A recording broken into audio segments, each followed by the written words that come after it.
How to erase a Facebook page. Open the Facebook. Click on Menu option at the top. Now select the page.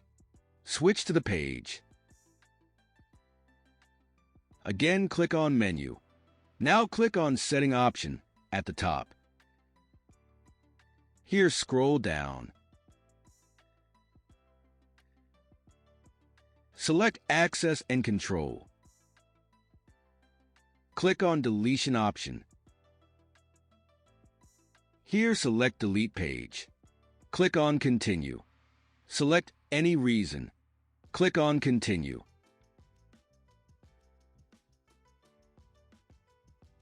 Scroll down and continue it. Now enter your password. After that, click on Continue. Now click on Delete Page. Now your page is removed successfully. Again, open the Facebook app and see there is no more page. That is how you can erase a Facebook page. That's all from today. If you really enjoyed this video, don't forget to hit that subscribe button and ring the notification bell so you never miss an update.